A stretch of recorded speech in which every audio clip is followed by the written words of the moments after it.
পাথরের আঘাত খেলেন বিশ্বনবীর দাওয়াতে, তারা সাড়া দেয় নাই। বিশ্বনবীর মন খারাপ, ঠিক কিনা? মন খারাপ হয়ে বিশ্বনবী নাখলা নামক খেজুরের বাগানে ঢুকলেন। সারা গা দিয়ে ঝরঝর ঝরঝর করে রক্ত পড়েছে।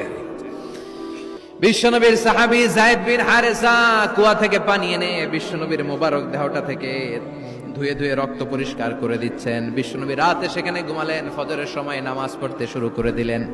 বিশ্বনবীর তেলাওয়াত শুনে একদল জিন অবাক হয়ে গেল। জিনেরা কয়, ইন্না সামি'না কুরআনান আজাবা ইয়াহদি ইলার রুশদি ফাআমান্না বি। সুবহানাল্লাহ।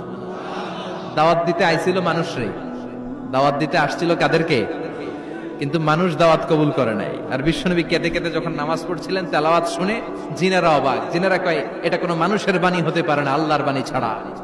জিনেরা এই বাণী শুনে কোহে কাফে যে জিনের রাজ্যে যে দাওয়াতি কাজ শুরু করে দিল আর ঘোষণা দিল, আমরা মুহাম্মাদের উপর ঈমান এনে মুসলমান হয়ে গেলাম।